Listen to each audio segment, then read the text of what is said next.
Maharaj did it another time. But the problem would be if someone is doing arti like with a sari, and you have the light on, their sari would their sari would catch on fire. Yeah, it's definitely not the ideal place. We had experience this morning. Okay. All right, class. Haribol. You say, Gurudev is saying Haribol. Haribol. Say Haribol. He's scared. He's not. That's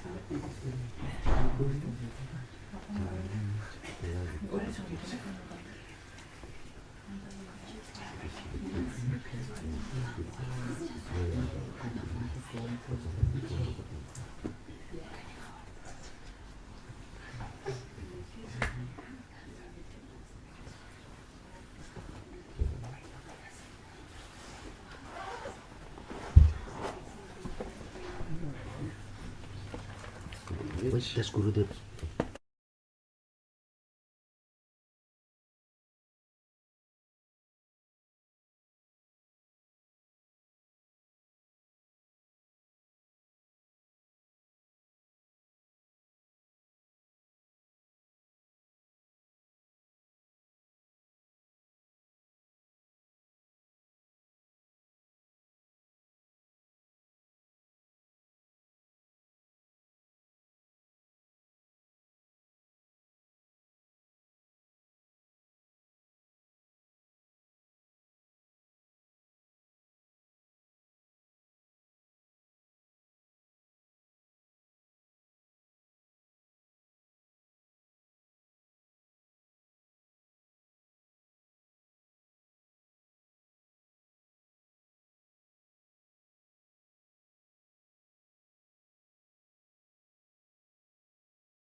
Yamona Tera Vanacharute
Vihanti.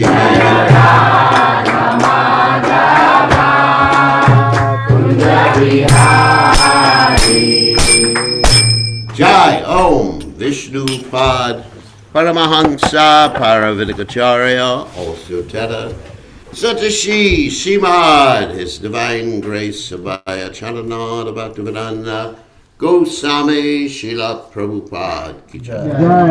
ISKCON Founder Acharya Srila Prabhupada Ki Jai. Anantakoti Vaishnav Vrinda Ki Jai. Namacharya Shridas Thakur Ki Jai. Friends, say Kaho Shri Krishna Chaitanya Prabhu Nityananda Shidwaita Gadadha Shivasati Gaur Bhakta Vrinda Ki Jai. Shri Shri Radhakrishna Gopi Gopinath Shaima Kunda Radhakunda Giri Govardhan Ki Jai. Vrindavanam Ki Jai. Machuradam Ki Jai. Jagadada Swami Ki Jai. Yamunamai Ki Jai. Shmati Glasi Devi Ki Jai. Samaveda Bhakta Vrinda Ki Jai. Gaur Premananda. All glorious the assembled devotees. All glorious the assembled devotees.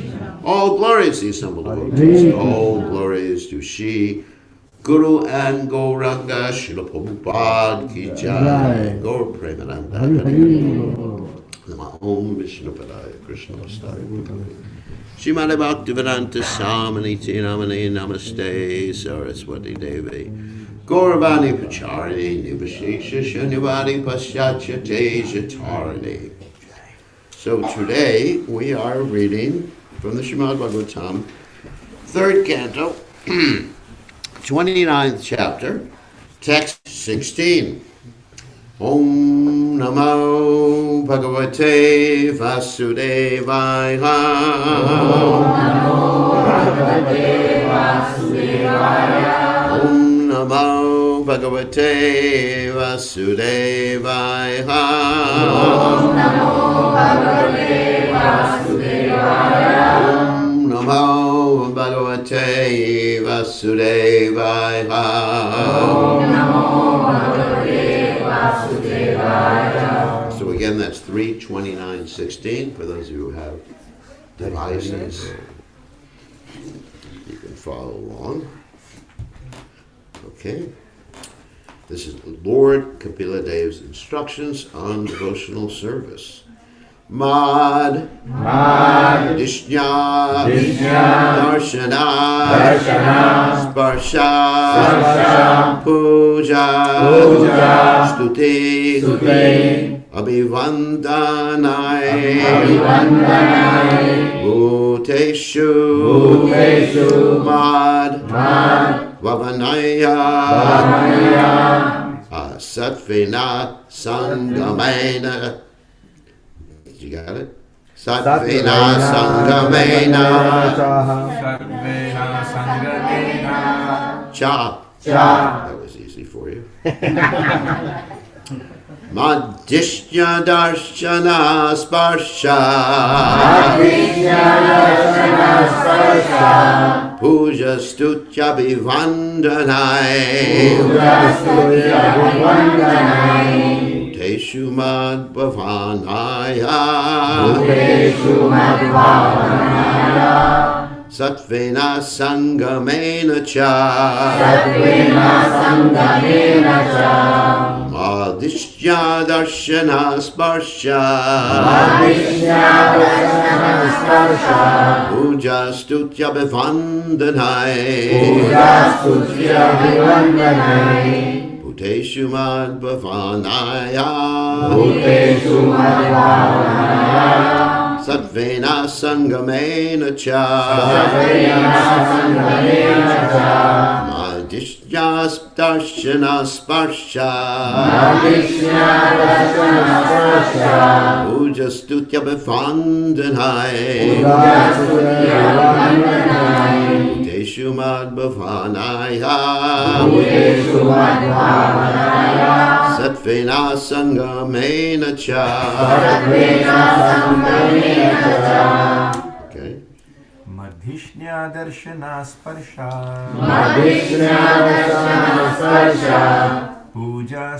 Stutya Vivandanai Puja Stutya Vivandanai Bhuteshu Madbhavanaya Bhuteshu Madbhavanaya Satvena Sangamena Cha Satvena Sangamena Cha Krishna Darshana Sparsha Krishna Darshana Sparsha Puja Sati Abhivandanai Puja Stuti Abhivandanai Teshu Madbhavanaya Bhuteshu Madbhavanaya Satvena Shangamena Cha Satvena Sangamena Cha Madhishnya Darshana Sparsha Krishna Darshana Sparsha Puja Stuti Abhivandanai Puja Stuti Abhivandanai Bhuteshu Madbhavanaya Bhuteshu Madbhavanaya Satvena Sangamena Cha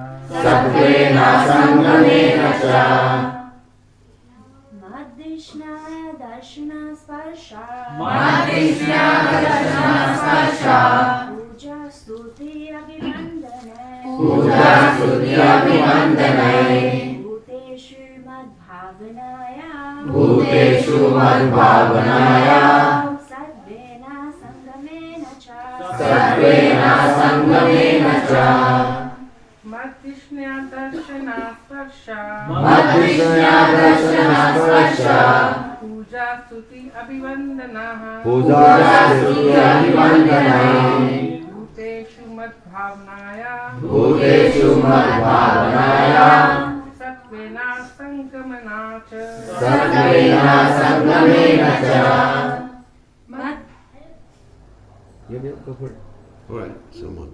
Madhishna Darshana Sparsha Krishna Darshana Sparsha Puja Stuti Abhivandanai Puja Stuti Abhivandanai Bhuteshu Madbhavanaya Bhuteshu Madbhavanaya Satvena Sangamena Cha Satvena Sangamena Cha Madhishna Darshana Sparsha Krishna Darshana Sparsha Puja Stuti Abhivandanai Puja Stuti Abhivandanai Bhuteshu Madbhavanaya Bhuteshu Madbhavanaya Satvena Sangamena Cha Satvena Sangamena Cha. Okay? Just one hint that practically everyone said puja stuti, that it's not like that. It's puja stut yabi, because when you have, I mentioned of course 1,000 times before, when you have a Y at the end there and a vowel in the next, then it goes into one word. Yeah. So stut yabi vandanai. Okay. It's clear in the Devanagari as well. Oh, it's clear in the In the Devanagari is clear, yes. Yeah. Yeah. Stutya. Stutya. Yeah. Abhivandanai. So, Mat, my, Dishnya, statue, Darshana, seen, Sparsha, touching, Puja, worshipping, Stuti, praying. Abhivandanai, by offering obeisances. Bhuteshu, in all living entities. Mat, of me. Bhavanaya, with thoughts. Satvena, by the mode of goodness. Asangamena, with detachment. Cha, and. Translation: the devotee should regularly see my statues in the temple, touch my lotus feet, and offer worshipable paraphernalia and prayer. He should see in the spirit of renunciation for the mode of goodness and see every living entity as spiritual. So, purport: by His divine grace, say, see Bhaktivedanta Swami, Srila Prabhupada ki Jai. Temple worship is one of the duties of a devotee. It is especially recommended for neophytes. But those who are advanced should not refrain from temple worship. There is a distinction in the manner a neophyte and an advanced devotee appreciate the Lord's presence in the temple. A neophyte considers the archa vigraha, the statue of the Lord, to be different from the original personality of Godhead. He considers it a representation of the Supreme Lord in the form of a deity. But an advanced devotee accepts the deity in the temple as the Supreme Personality of Godhead. He does not see any difference between the original form of the Lord and the statue or archa form of the Lord in the temple. This is the vision of a devotee whose devotional service is in the highest stage of bhava, or love of Godhead. Whereas a neophyte's worship in the temple is a matter of routine duty. Temple worship is one of the functions of a devotee who goes regularly to see the deity nicely sometimes it gets stuck here. Nicely decorated, and with veneration and respect, he touches the lotus feet of the Lord and presents offerings of worship such as fruits, flowers, and prayers. At the same time, to advance in devotional service, a devotee should see other living entities as spiritual sparks, parts and parcels of the Supreme Lord. A devotee is to offer respect to every entity that has a relationship with the Lord. Because every living entity originally has a relationship with the Lord as part and parcel, a devotee should try to see all living entities on the same equal level of spiritual existence. As stated in Bhagavad Gita, a pandita, one who is learned, sees equally a very learned Brahmin, a Shudra, a hog, a dog, and a cow. He does not see the body, which is only an outward dress. He does not see the dress of a Brahmin, or that of a cow, or of a hog. He sees the spiritual spark, part and parcel of the Supreme Lord. If a devotee does not see every living entity as part and parcel of the Supreme Lord, he is considered prakrita bhakta, a materialistic devotee. He is not completely situated on the spiritual platform, rather he is on the lowest stage of devotion. He does, however, show all respect to the deity. Although a devotee sees all living entities on the level of spiritual existence, he is not interested in associating with everyone. Simply because a tiger is part and parcel of the Supreme Lord does not mean that we embrace him because of his spiritual relationship with the Supreme Lord. We must associate only with persons who have developed Krishna consciousness.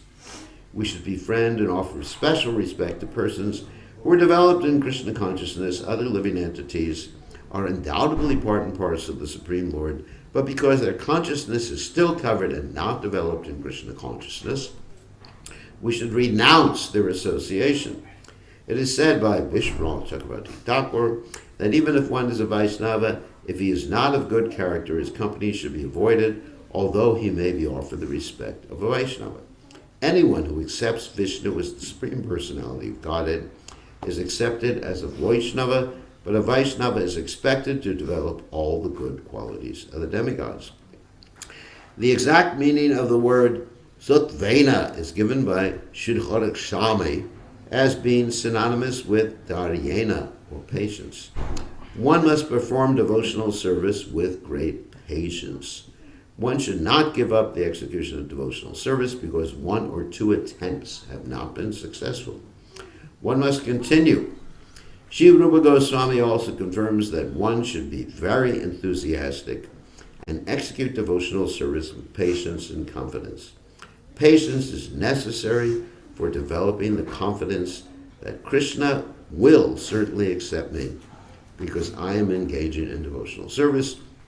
One has only to execute service according to the rules and regulations to ensure success. And again, we'll go back to the verse. Madishya darshana sparsha puja stutyapi vandanai bhuteshu mad bhavanaya satvena sangamena cha. So Om Gana Chimiranda Shah Gananjana Shilakaya Chakshur Unmiritam Yena Tasmai Shigarvaya Namaha So, anyway, so there's a lot of topics in this particular purport and in the verse. So now we'll just talk about the basic points of the different types of devotees that there are. Of course, as we know, there's the materialistic devotee, which is called a kanishta adhikari. And it's interesting, Lord Chaitanya, of course, let's define the kanishta adhikari first. Kanishta adhikari worships the Lord in the temple, as Srila Prabhupada states. However, he doesn't see the Lord in everyone's heart. And that is devotional service in the mode of passion, according to, or the vision in devotion in the mode of passion, according to Bhagavad Gita, isn't it? Bhagavad Gita says that one's understanding, when he sees all living entities as equal in the same quality, that's the mode of goodness. When he sees all living entities different according to the different bodies, that's in the mode of passion. And the mode of ignorance, we won't even talk about it. That's just one is attached to one type of work. He's just in the mode of ignorance. He doesn't see anything. He just asks, where's the next bottle of whiskey or something like that. That's the mode of ignorance. So, anyway, getting back to the point. So a Kanishta adhikari is in the mode of passion. He sees the difference, as we've read previously in this particular chapter. He's a separatist. He sees a difference in everyone because of the body, and he sees people as different or not connected with Krishna. He doesn't really understand that Mami Vamsa Jivaloke Jivabhuta Sanatana, that everybody is Krishna's what? Part and parcel, which is basic philosophy of Krishna consciousness. So therefore, he worships Krishna in the temple, and usually because he's in the mode of passion, he worships Krishna for some material gain. Like we were talking about Dharma, Artha, Kama, and Moksha. So he's worshiping Krishna for Artha. And you see this quite often. People come to the temple, and they do Satchinarayana Katha, which I mentioned many, many times before, and they ask Krishna for something. And then eventually they get frustrated. They do get that, whatever they ask for. And they get frustrated and they want moksha. They want liberation. So that's in the mode of passion, that sort of worship. Therefore, Chaitanya Mahaprabhu mentioned about two devotees who were Kanishta adhikaris. He called them, forgive me for this, he called them worms in stool. Now, I'll explain the context so you don't get too upset that because you're doing Satchinarayana Katha that I'm saying you're a worm in stool. I'm not saying that. I'm not Lord Chaitanya. I can't do things like that and get away with it. So he called them worms in stool because here's the story. They were the father and uncle, Haranya and Govardhana were their names. And they were father and uncle of Raghunath Das, who later on became Raghunath Das Goswami. And what they did was that every time Raghunath Das wanted to join the Hare Krishna movement, we experienced the same thing. But anyway, every time he wanted to join, they would arrange for guards to capture him and bring him back. So that's the ancient version of what we call deprogramming. How else do they attempt to deprogram him? They gave him a beautiful wife. Wow. Want to take someone away from Krishna consciousness, that's what you do. So, sorry about that. Oh my God, I'm not going to quote Chanaka Pandit. Who's that? Chanaka Pandit says, anyway, beautiful wife is an enemy at home. But don't worry about it. A devotee is different, so don't worry about it. I'm not saying all you ladies should be ugly. That's not the point.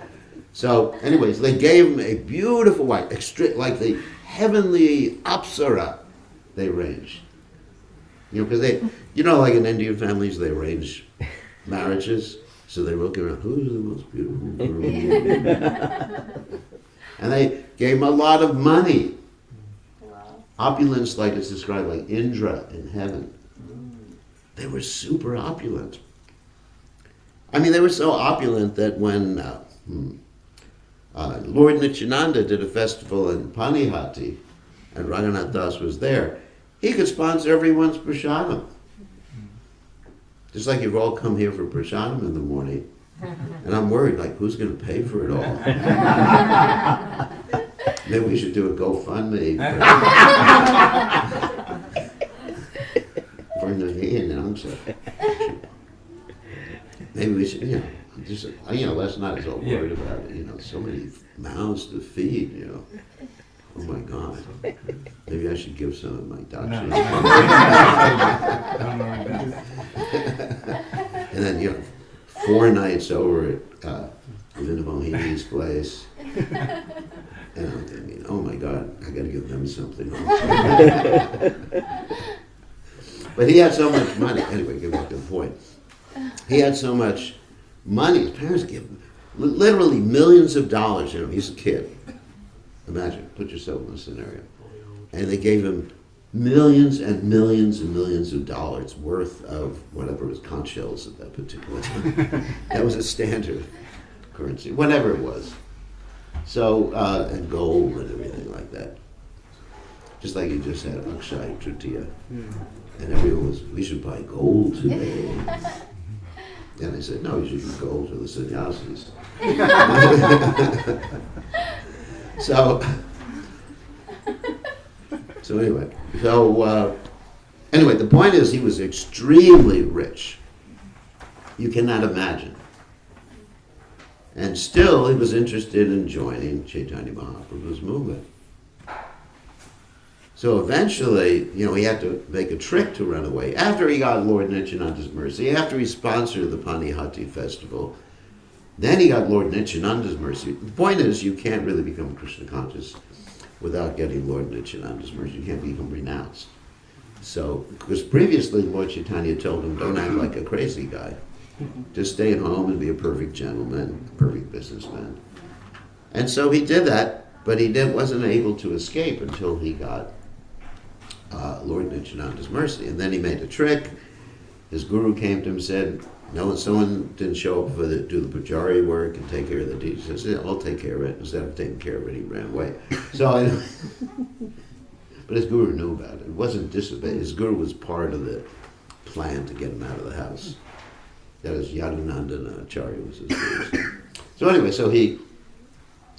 so the point is he finally arrives in Jagannath Puri after a long time of not eating on the road. And Lord Chaitanya says, your father and uncle are like worms in stool. And remember also, his father and uncle are not non-devotees. They're devotees. They hosted Haridas Thakur. They gave donations to Vaisnavas. They were Vaisnavas. But because they were Kanishtadikaris, you understand? Because why call them worms in stool? Not just to insult someone's parents so they join the Hare Krishna movement and they become detached from their parents. That wasn't Lord Chaitanya. He just said, you denigrate someone, so you reject them, It's just a worm in stool. Why are you associated with them? But the reason is because a worm in stool, if you show him some compassion, which I don't know if it's actually compassion, you take him out of the stool and you say, here's, I'm taking him out of this dirty place, here's a bath. Yeah. Imagine, you put him in the shower. Take this scenario, isn't it? Soap and water. Scrub him. And you put him down on the ground and you say, I hope you're happy now I took you out of the stool. So what will the worm do? Go back to the stool. That's his food. He's not going to be happy. Just like a fish is not happy outside of water, so a worm is not happy outside of stool. So, what is that stool? Anyway, I'm sorry about this class. It's There's good. no prasad It's very good. It's a ditch of material enjoyment. Ah. The one keeps jumping back in. Or, actually we talk about, what is it? The offense on chanting. 10th offense on chanting, isn't it? Maintaining material attraction or attachments in spite of hearing so many instructions. I mean, it's all right to have some material attachments, but you keep increasing them. Yeah. A devotee should be, according to Chaitanya Mahaprabhu, what is it? Vairagya Vidya, Nija Bhakti Yoga Shiksharta Eka Purusha Purana, Shri Krishna Chaitanya Shavira Dari, Kripam Buddhi Yastam, Aham Prapadye. No. What is this? Vairagya. It means getting out of passion by Vairagya Vidya, by knowledge about devotional service, Nija Bhakti Yoga. Shiksharta Eka. That is the instruction by Lord Chaitanya Mahaprabhu. This is a verse that is written and spoken by Sarvabhauma Bhattacharya. And he actually wrote 100 verses in glorification of Lord Chaitanya Mahaprabhu, but this is the most famous. Shiksharta Eka, Purusha Purana. Lord Chaitanya Mahaprabhu is the original Supreme Personality of Godhead. And he's appeared, God has appeared, Shri Krishna Chaitanya, Shuridari, Kripam Bhudiriyastvam Aham Prapadye.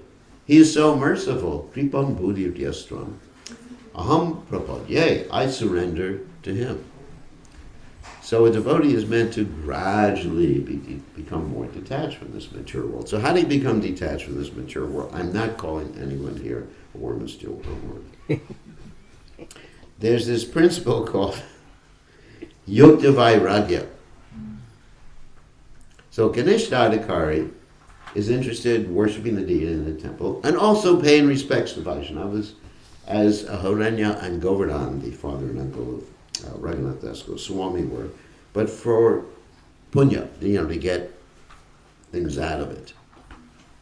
Touching the feet of a sadhu and worshiping the deity, or whatever. Punya. Or going to the heavenly planets or something like that. So that's a Kanishta Adhikari. So how do we get out of that Kanishta Adhikari consciousness? Because we first come to Krishna consciousness, we usually have that particular consciousness. So we get out of it by the principle of Yukta Vairagya. That yes, we may have opulence. Or we may have a son, like Horanya and Govardhan had a son and a nephew, like Raghunath Das. But we give them to Krishna. Giving them to Krishna doesn't mean they have to become sannyasis like Raghunath Das Goswami. I'm not saying that. But if your son does want to become a sannyasi, God forbid, because you're so dependent on him. Just that reminds me of Madhvacharya's parents. You know Madhvacharya?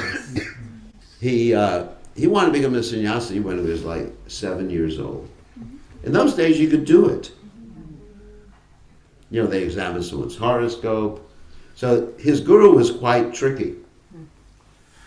Because when Madhvacharya would go to the temple, of course, he's Vayuputra, special personality.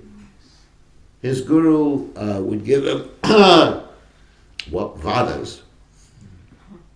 Sorry, you don't know what a vada is. If you're from South India, you'll understand what I just said. And ladus. Anyone from South India will understand. Vadas? Everybody knows what that is? Anyone's been to Tirupati will know what I'm talking about. So his guru would give him sweets. So, it's like you train someone up. You give him sweets. And then after a while, he became so attached to the guru. I mean, it was pure devotee anyway. I'm not saying it's because of sweets. He asked his parents, can I take sannyas? And his parents said, no, you are the only son. Who's going to take care of us when we get older? You say that to you. I was thinking that. Vikram, you know, who's going to take care of your father and mother?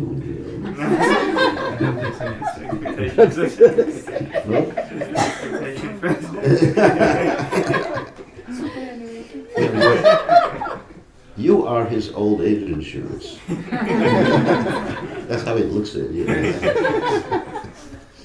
It's cheaper than paying the insurance policy. So Madhvacharya's mother and father said, no, it's not practically the only son. So then he said, you're a very intelligent boy. He said to his parents, let's make a deal. Deal maker. If you can have another son, can I take sannyas? His parents were thinking, that's not going to happen. You know, they were quite old, something like 50-something years old. So parents said, we got him trapped. He said, otherwise I'll stay with you forever. And I thought, phew, what a relief. So anyway, so a miracle happens. He has a little brother. Yeah. And guess what? He heads for the Guru and says, Guru Maharaj, I'm escaping. So anyway, so the point is, yes, if you have a son, if he wants to take a that's very rare. Don't even worry about it. My parents had 2 sons, so I was able to take some. So if you have a son and he wants to take it, let him do it. Why? Because he will save the whole family. Isn't it? If your son becomes a devotee, he will save the whole family. Or if your daughter becomes a devotee, a pure devotee, or serves Krishna full time, she will save the whole family. But sometimes you find parents get really in anxiety. I mean, I've had modern versions of Bhagavad Goswami's parents. You know, I'm not going to get into specifics, but we had children who were, children who had parents, and the parents were devotees. They were coming to the temple regularly, giving donations, touching my feet and everything like that, all the nice stuff. And their child, not going to mention gender or anything like that, child decided, I want to become a full-time devotee. And they freaked out. Oh my God. And what did they do? Sent their child to India for purification.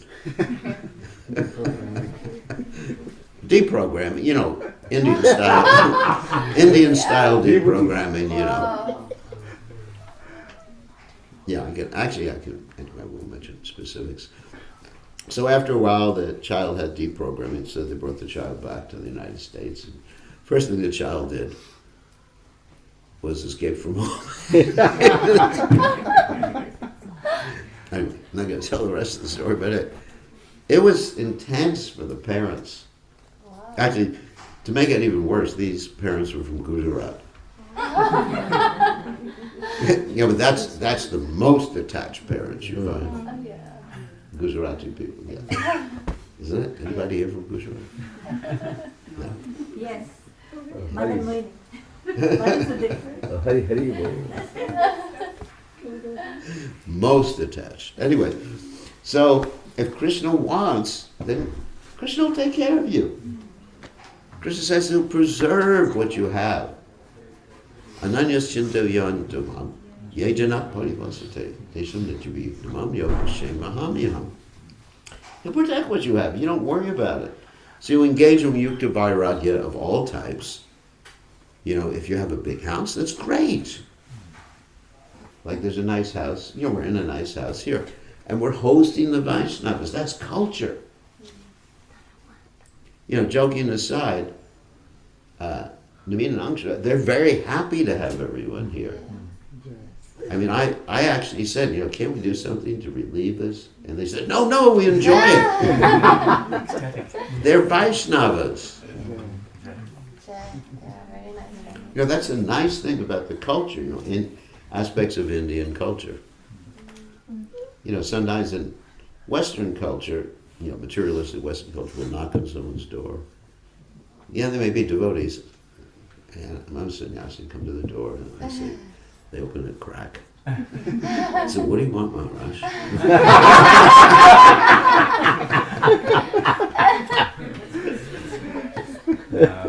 What do you want?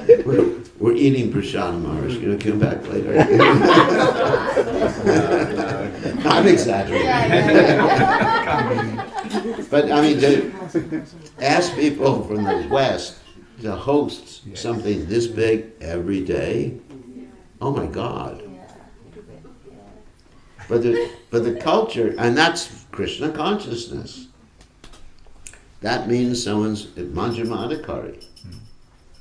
You know, Kanishadikari, worshiping the deity and everything, you know, for their own selves, and in the mode of passion, and protecting their children from Krishna consciousness.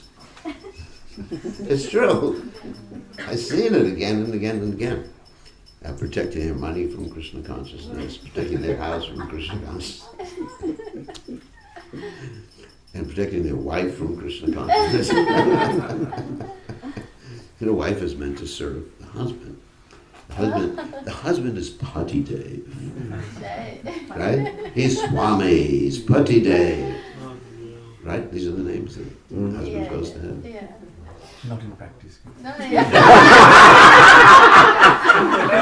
You want the practice? Prabhu, you need to go back home, bro. It's just been a day, so don't push it. You've lost your culture. So, you know, but, you know, one offers their wife to Krishna. Isn't it? Serving Krishna. A man should be so happy like that. And that's what makes someone a Majjamadikari. Kanishta is materialistic. He's not quite, he or she is not quite a devotee. Not quite. Vaishnava Praya, it's called. But one becomes a Vaishnava when one comes to the platform of Majjhima. Majjhima means, basically, as Prabhupada says here, you see everyone connected to Krishna. Yastu sarvani bhutani atmana ivanu pashati sarva bhuteshu chatmanam tato navigupshate. That's this Upanishad. Sees everyone connected to Krishna, first of all, but then interacts with people differently. If someone is innocent, they try to help them. That's another symptom of Majjamadikari. Innocent people, you see anyone, you think, how can I help them? If you don't think like that, you're a separatist, and you're actually still Kanishadikari. Everybody you meet. Of course, as a Majjamadikari, you understand who you can practically meet, and who will accept Krishna consciousness. Like Prabhupada gives the example here, which is, you know, an extreme example, but it's true. Like you see a tiger as part and parcel of Krishna, but you don't think you can give him Krishna consciousness, you don't stick your head in his mouth, you know how to interact differently. So that's a Majjamadikari. For those who are innocent, you reach out to them. And for those who are envious or can't accept Krishna consciousness, you don't reach out to them. You don't waste your time. We tell that to devotees all the time when they go out and distribute books. Some people will approach them. Let's say, to give an example, a fanatical Christian will approach them. And you could smell them coming like a mile away. I mean, it's not that difficult. They come with a big smile on their face. Oh, what are you doing? Like that. Tell me all about what you're doing. And you know, whatever you tell them will be used against you. Yeah. You know, like they say when you're arrested, you have the right to an attorney. Anything you say will be used against you. And eventually they say, have you surrendered to Jesus? Of course, what I usually say at that point, if they get that far with me, I say, yes. And they say, yes. I said, yes, he told me to join the Hare Krishna movement.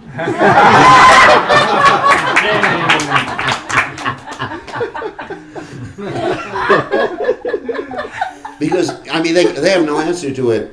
Because the point is Jesus is in my heart and he's directing me. Yes, yes. So Jesus is also in my heart and he's directing me. Such a nice point, Gurudev. I also have the same experience when I'm doing Harinam. One lady came and she said, they are just saying rubbish. Only Jesus is the God. Jesus is the God. Such a nice point you've given me. So I Yeah. say, okay. Yes, I have Jesus. again, I also accept Jesus in my heart. Yeah. And he's told me to do this. And Krishna, and then you talk about how Krishna and Krista are etymologically connected. Yeah, true.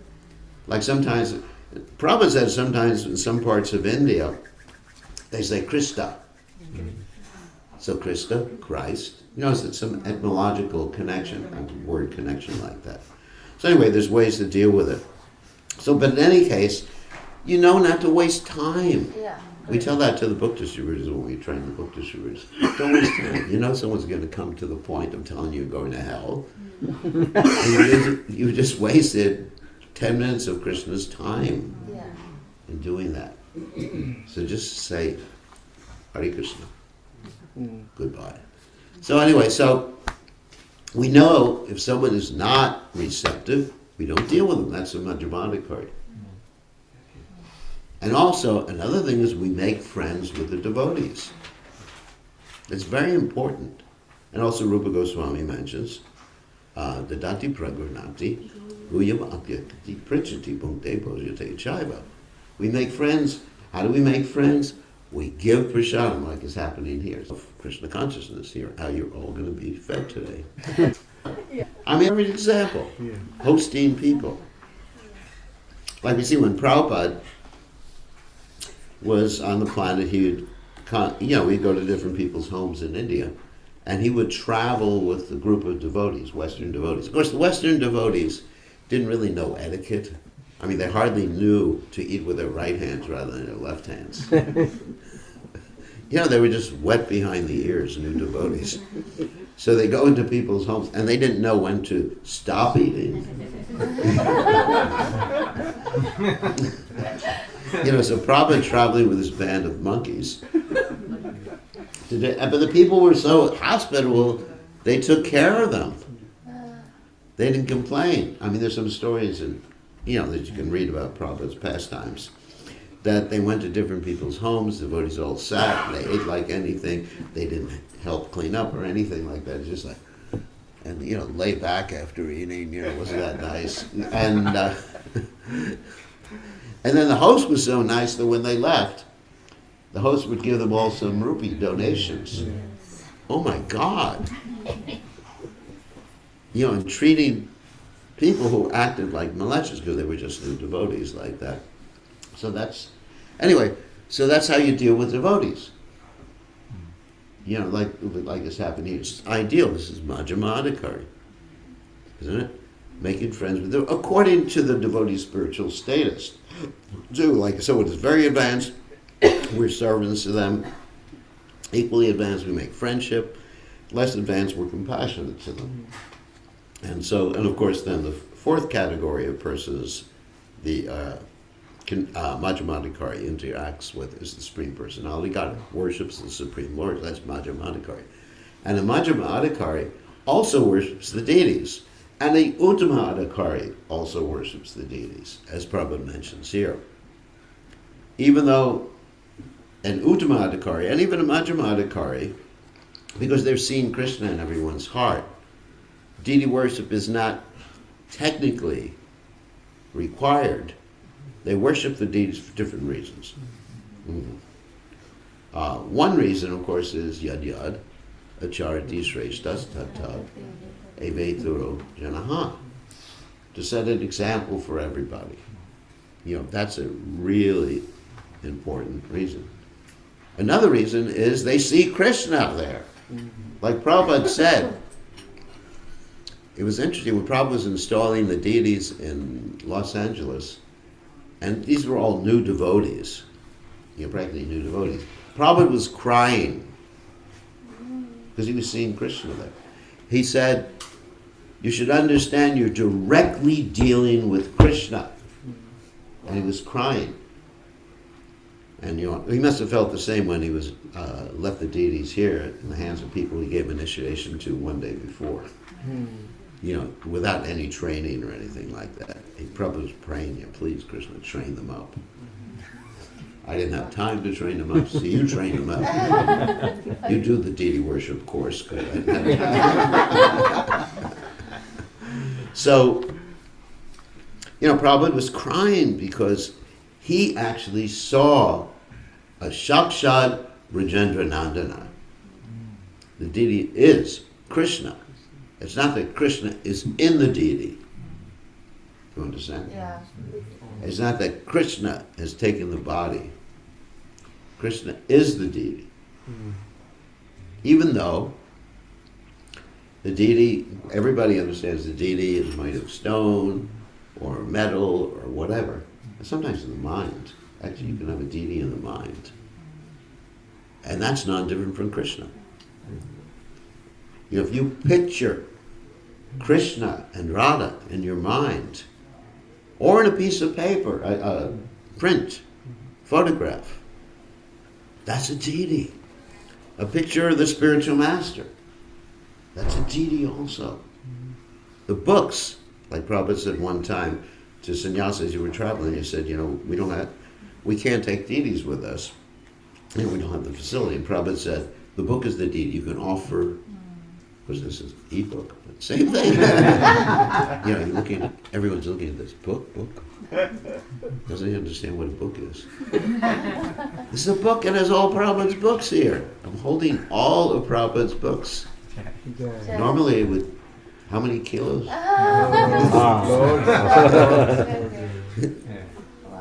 It'd be a room full of books.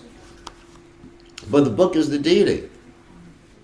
So we treat it appropriately. Even though this is an e-book, I don't put it on the floor. It's, strange as it may seem, I'm touching my e-book to my head. Never seen that before. Or take my mobile phone. Yeah, that's worse. It's not worse because all Prabhupada's books are also my mobile phone and my computer. So we see the deity, that's directly Krishna in the electronics there. Why not? Krishna can change matter to spirit. Like Prabhupada said, he's like an electrician. He can make cooling or heating from the same electricity, right? Or the heat pump. You have heat pumps here? Yes, reverse cycle air conditioning. You call it reverse cycle. Yeah. We call them heat pumps. Same thing. Saves money. So electrician, it's true. Yeah. Better than gas, better than anything else. They're the most efficient type of cooling. So anyway, so apart from that, an advertisement. Heat pumps. Is that Krishna is an expert. He can, Brahmarpanam, Brahmahavir, Brahmagno, Brahmano Tam, Brahmatena Gantavyam, Brahmakarma Samaniyam. If you make an offering to Krishna, that offering becomes spiritual. And everything, you become spiritual. The result of the offering, everything becomes spiritual, like food, the offering. Bhoga to Krishna, and it becomes prasadam, becomes spiritualized. And prasadam is non-different than Krishna. So when we eat prasadam, what? We don't eat, we honor prasadam. Like when Prabhupada would eat, he would eat prasadam with such respect. That's a devotee. Of course, Prabhupada's an Ujamadakari, but he had so much respect, love for Krishna. He was eating or honoring prasadam lovingly. It was his worship. Can you imagine that? We don't think like that when we're eating. We just think, this is my tongue. Whatever. And, so that was Prabhupada. Every moment was an offering to Krishna. Every second was meditation on Krishna because he saw Krishna everywhere in everyone's heart. So that's, of course, an Uttamadhikari. But as Bhajamanacharyas, we can strive for that understanding. And that's a real devotee, and then Krishna will be pleased. But as long as we stay on the platform of Kanishadikari, we can't really please Krishna that much. I mean, it's the beginning. It's preliminary. It's a trial period. But Majjhima is very, very important. So we should learn, just to summarize, we should learn to host Vaishnavas, see Krishna in everyone's heart, be compassionate to people according to their particular situation, worship the deities at the same time, seeing Krishna there, and setting an example for others, and then we can make rapid advancement in devotional service. So, yeah. Anyway, so any questions or comments? Yes? Maharaj, in school, one of my close friends from childhood, he has fallen into really bad habits, and I just wanted to know how can I, in some way or another, help him get free of those bad habits? You may not be able to help him. Like a Madhyamadikari understands when his efforts or her efforts will be futile, will not be productive. You understand, you're compassionate, but you understand it's not going to work. So you have to see.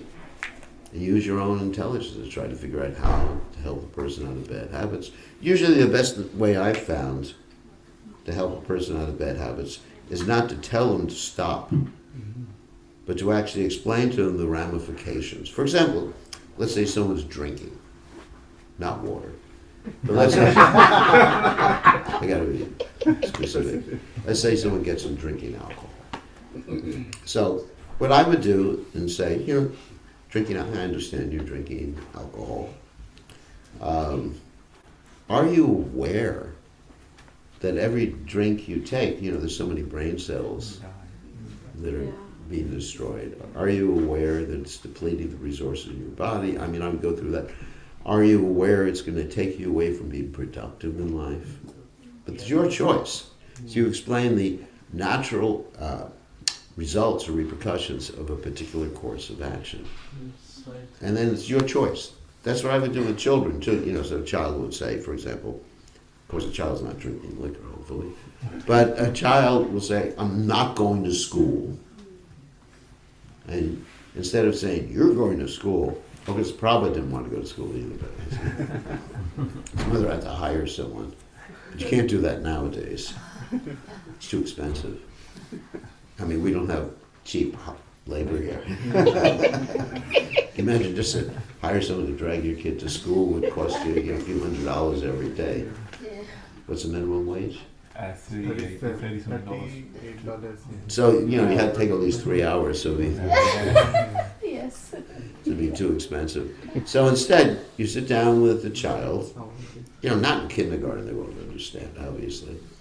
But you sit down with the child and say, if you don't go to school and study, it's all right with me. But here's what's going to happen. Later on in life, you're going to want to have things like a mobile phone, right? You're going to want to have a house, right? You're going to want to have a decent job, right? Do you want to just be cleaning houses for the rest of your life? The child will say, no, I don't want to be clean houses. What do you want? You facilitate a discussion. The child will say, I'd like to have mobile phones, I'd like to have a nice house like you have, I'd like to have this car, a RAV4.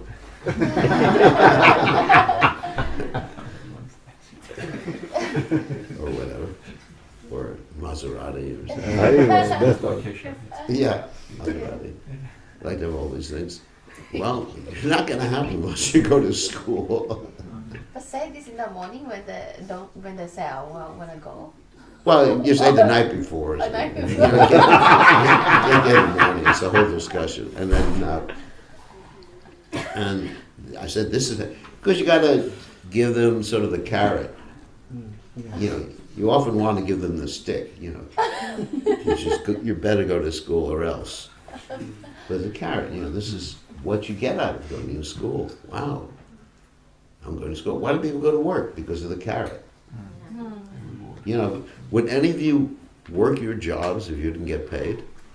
Anybody here would go to work if there was no pay? You just did it out of the goodness of your heart? I would. That's really the best job. We will take the sannyas good. We were all going there. It doesn't matter, you know. Yes. Someone gives me something. As long as they feed me, it's all right. That's better. But, you know, that's really the important thing. Everything else, money's not important. Food. You got some expert cooks like Linda Mohini. So anyway, so the point is, the children think the same way. What's with them? What's in it for me? Isn't it? So what's in it for you? You get all these things when you go to school. Jai, how do you go to school? So that's how you deal. That's how you can actually help people change their habits, by explaining to them the natural repercussions or results of their actions. And they think, yeah, is this what I want in my life? Well, you take them and show them people who are drunkards. You take. I'm sure there's some places here in Sydney where you got a lot of drunkards. Oh yeah, there's probably a lot. You go with the food distribution program to the drunkard places and say, this can be you. Ooh, not me. So anyway, that's the way to help people. But if they're not willing to listen, upadesho himurkana, prakopaya nashanteye. Everybody knows what that means? If you give good instructions to a foolish person who won't accept it, they just get angry at you. Yeah. So that's a Majjhimadhikari knows that. So that's part of being a Majjhimadhikari. You only give instructions where it's productive. Like, what if the habit that they're doing, what if it's affecting other people too, not only themselves? Then the same thing. Same thing you explain. That's an additional factor. You can explain to people that it's affecting other people. You know, do you want other people to be adversely affected? Anyway. So anybody else have a question? Yes. Gurudev, just you already answered one question about deity. Another question is, what is the difference between non-devotee, devotee, initiated devotee, and advanced devotee? It's a big one. Well, it can. Well, non-devotee. There's several types of non-devotees. Okay, that's a big question, different levels. So, a non-devotee is someone who's against the worship of God in any religion, or someone who, in one sense, is a material. In one sense, is sometimes described as someone who's very materialistic and worshiping God for materialistic things, because they're not really devotee. A devotee is someone who is devoted, as we say in Spanish. Devoto is devotado. Anyway, those of you who speak Spanish. A devotee is devoted. Yeah. So if I'm going to Krishna and it's a business exchange, is that actually a devotee? No. I mean, sometimes you go to a car sale. You ever go to a car salesman? In America, we have really expert car salesmen. Yeah. They remember you from 2,000 years ago, and you came in. You know, one time I went to get a car, and they said, "Oh, Mr. Swami, how's the Swami family?" And I said, "I'm a sannyasi." They use my legal name, of course, but they obviously they remembered me from 5, 6 years ago. So, you know, but love, it wasn't love. It was, he saw me as money. You know, he wasn't seeing me as a person, as a jiva soul, or even as a regular person. He said, "Here comes money."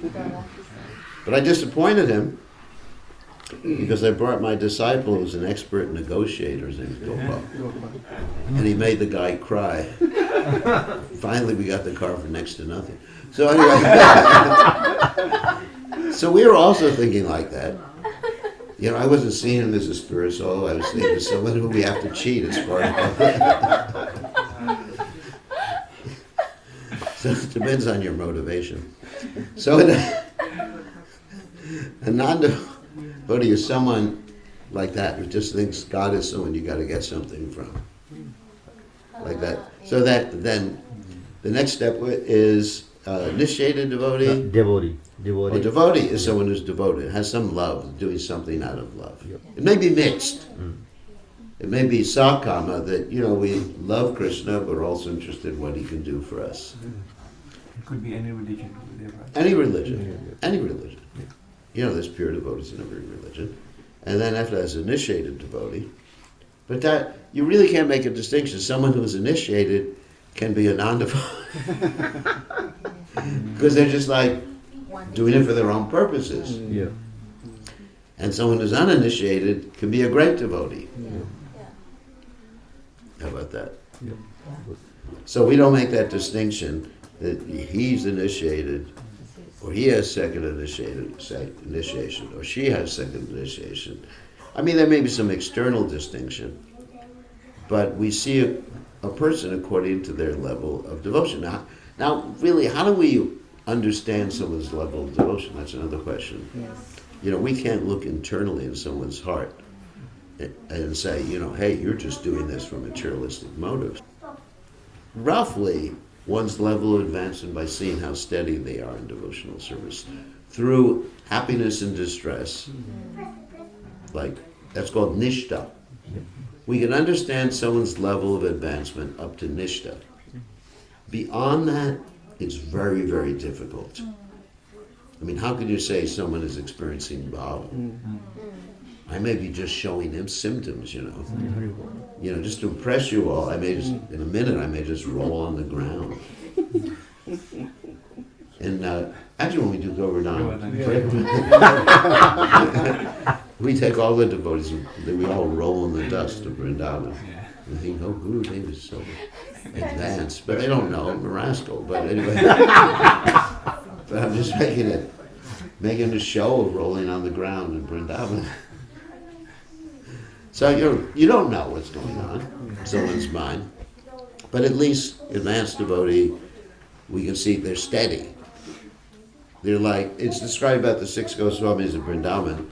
Their devotional service was like lines on a stone. In other words, very, very regulated. I was just reading last night about Sanatana Goswami, who would circumambulate, even in his very old age. Every day he would go around the whole Govardhan Hill. We only do half, but anyway. But Sanatana Goswami went around the whole Govardhan Hill every day, and even Krishna felt sorry for him. Krishna came to him, and he put his foot on a shila, and he gave it to Sanatana Goswami. And he said, look, don't go around Govardhan every day. Actually, there's some stories that even Krishna, in the end, cooked, provided prasadam for Sanatana Goswami. But anyway, he gives Sanatana Goswami the shila, and he says, you just go around the shila every day. Sweet, isn't it? Yeah. Krishna looked after his devotee. Yeah, Krishna was looking after his devotee. But that's a devotee so determined that even, practically, when you get old, it's kind of hard. He's going around Govardhan Hill every day. And, eating very little. We have Govardhan Parikrama, we go, everyone thinks it's great. We go around half a day, and then there's a giant feast that Navadvip has prepared for my breakfast. Like 35 preparations, Navadvip and Govinda Mohini prepared. And we think we're austere. But so that's what Nishtha is. You're just fixed in devotional service. So that's how you can tell advance. Thank you. Okay? Yep. Thank you. So, but basically we don't make that distinction between initiated devotee and non-initiated devotee Yeah, as that's far as one's level of spiritual advancement. When we even because every single entity, living entity, is a part and parcel of Krishna, and then we always try to serve them, and then as a devotion, all these things. And that was when it came through this chapter, I thought what is the difference? I mean, how can we? There's actually no difference between initiated devotee and uninitiated. So we have to see their level of devotion. I mean, just like you may have some children here who in their past life were great Vaishnavas, even sannyasis, And they may be billions of times more advanced than their parents. Yes. You know, so you don't know.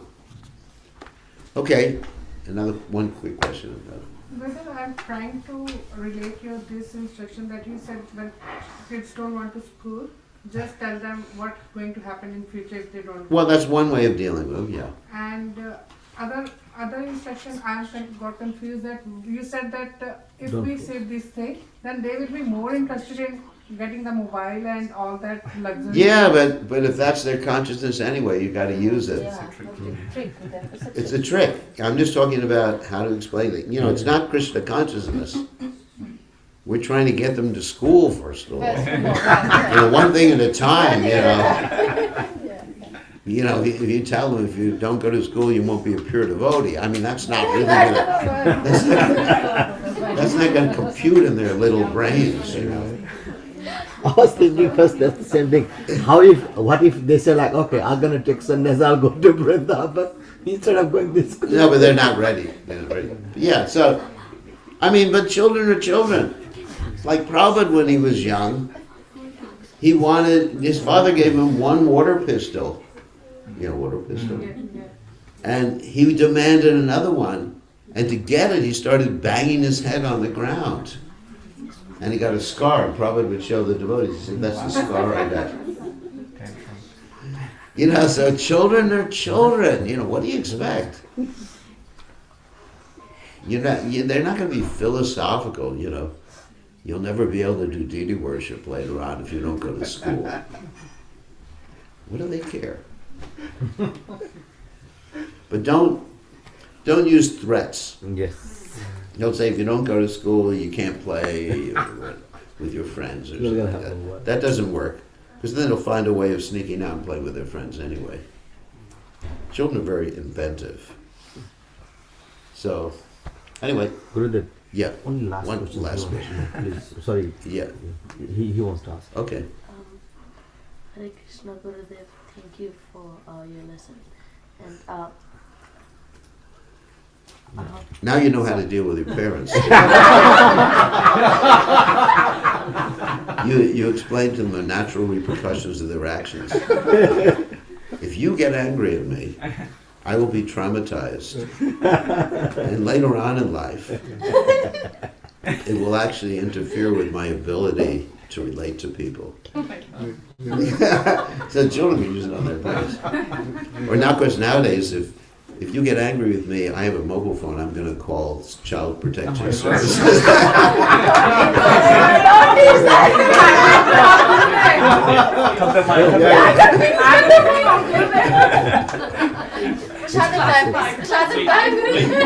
All right, no, let him finish. He has a question. He's the last question. The last question.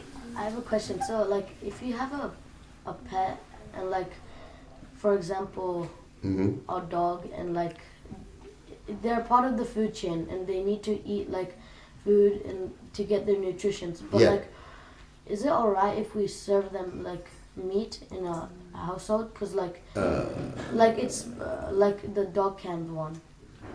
No, you can actually. There's vegetarian dog food you can get. There's vegetarian. There is. I mean, it'll actually imitation. You know, just like nowadays they have veggie burgers and things like that. They give the same nutrition. I mean, they may need some supplements because they're naturally meat eaters. Actually, it's cats that need meat more than dogs, technically speaking. I mean, anyway, I've studied it because people ask me questions about their cats and dogs. At least you have a dog rather than a cat. I'm not going to ask who here has a cat. So anyway, don't worry. You can find vegetarian dog food, and there's so many supplements you can give the dog. The dog will be healthy. I know some. I was going to say I know so many dogs, but anyway, that's not the right way to say it. I know. Well, in Vrindavan, I know so many dogs, but anyway, so I know so many people have dogs and they take care of the dogs by giving them vegetarian dog food. But it's not offensive, Gurudev. What? To keep the dog. Why is it offensive to feed the No, I'm dog? asking. You feed him prasadam. Yeah. Dog goes back to Godhead. Lord Chaitanya fed a dog. Lord Chaitanya had a puppy.